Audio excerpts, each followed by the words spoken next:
Hi, hello, what's up? Welcome back to my channel. This is Priyanka. I hope you guys are doing good. Today is Thursday and we are back with another term to learn, and that is insider trading.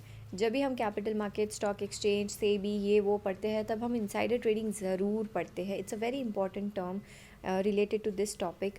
So we'll understand what insider trading is. But before that, let me just remind you all to like this video, share this video, and subscribe to this channel.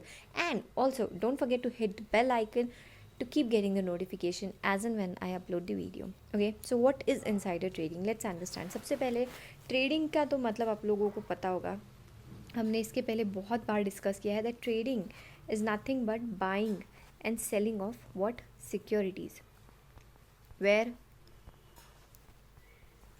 In capital market और stock exchange में हम लोग इसका buying and selling करते हैं. किसका? Securities का. That is what trading is. Now what is insider trading? Now insider trading is, एक कंपनी होती है और उस कंपनी के कुछ इन्फॉर्मेशन होती है जो पब्लिक के लिए होती है. मतलब हम पब्लिक को, ये जो कंपनी है वो पब्लिक को बताती है कि उनकी कंपनी क्या कर रही है, कैसे चल रही है, कैसे उनके हालात है. लेकिन कुछ ऐसे इन्फॉर्मेशंस होते हैं जो नॉन पब्लिक होते हैं. नॉन पब्लिक का क्या मतलब होता है? यानी ये इन्फॉर्मेशन पब्लिक तक नहीं पहुंचनी चाहिए, लेकिन कभी कभी ये इन्फॉर्मेशन जो नॉन पब्लिक है, जो कॉन्फिडेंशियल होनी चाहिए थी, वो पब्लिक में से किसी एक इंसान के पास पहुंच जाती है और वो उस इन्फॉर्मेशन का इस्तेमाल करके अपने लिए फ़ायदा करवा लेता है. तब इनसाइडर ट्रेडिंग होता है और तब इलीगल माना जाएगा इस चीज़ को. क्यों? क्योंकि insider trading is nothing but an illegal activity. Insider trading को एक नेगेटिव कॉनोटेशन में लिया जाता है क्योंकि इससे सिर्फ किसी एक इंसान का फ़ायदा होता है और बाकी के जो लोग होते हैं उन्हें ये फ़ायदा नहीं मिलता क्योंकि उनके पास ये इन्फॉर्मेशन थी ही नहीं. राइट. अब थोड़ा डिटेल में समझते हैं.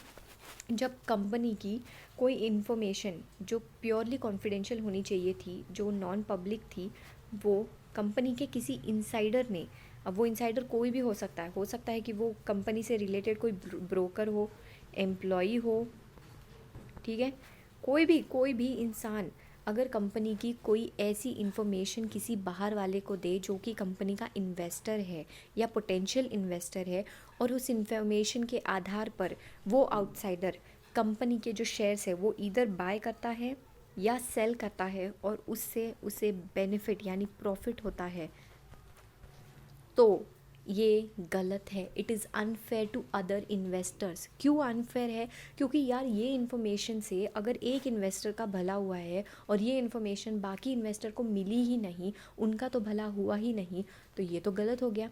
ये तो नुकसान भी हो गया उन लोगों का. वो भी तो बोलेंगे कि यार हमको तो नहीं मिली ये information. So that is why insider trading is considered as illegal. इसके ऊपर सेबी चार्ज करती है फाइन, पेनल्टी, कोई भी पेनल्टी, या फिर जेल टाइमिंग भी हो सकती है. दैट डिपेंड्स ऑन कि कितना फ्रॉड हुआ है, क्या हुआ है, ऑल दैट थिंग. नाउ मुझे एक केस लॉ याद आ रहा है जो मैंने पढ़ा था सितंबर 2017 में. ठीक है, अमेज़ॉन कंपनी के में हुआ था ये इनसाइडर ट्रेडिंग, जिसमें इनका जो फाइनेंशियल एनालिस्ट था कैनेडी, इसने अपने दोस्त को कंपनी के फर्स्ट क्वार्टर 2015 के जो फर्स्ट क्वार्टर की जो अर्निंग्स थी उसकी इन्फॉर्मेशन इसने अपने फ्रेंड को दे दी और उसके बेसिस पे, उस इन्फॉर्मेशन के बेसिस पे इनके फ्रेंड ने जो भी बाइंग या सेलिंग था वो किया और बेनिफिट कमाया. जब ये बात बाहर आई कि ओके इनसाइडर ट्रेडिंग हुआ है, तब कैनेडी पे चार्जेस लगाए गए इस क्राइम के. Yes, it is considered as crime. It is not something कि एथिकल माना जाए. It is totally unethical because it gives edge to one investor over the others. तो बाकी लोगों के साथ अनफेयर होता है, इसीलिए इसे इलीगल माना जाता है और इसके ऊपर सेबी जो है वो चार्जेस लगाती है. कुछ इन्फॉर्मेशन जो है अगर कंपनी के बाहर जाते भी है तो it is allowed only if they come under rules set by SEBI. अगर सेबी ने कुछ रूल्स सेट किए हैं और उनके अंडर ये इन्फॉर्मेशन गई है तो it is absolutely fine. But अगर ऐसा नहीं है, मतलब रूल्स के खिलाफ जाके चोरी छुपके करोगे, तो it is illegal. That is what insider trading is. So I hope you have understood what insider trading is, and for more such content, keep watching this space. Thank you for watching this video.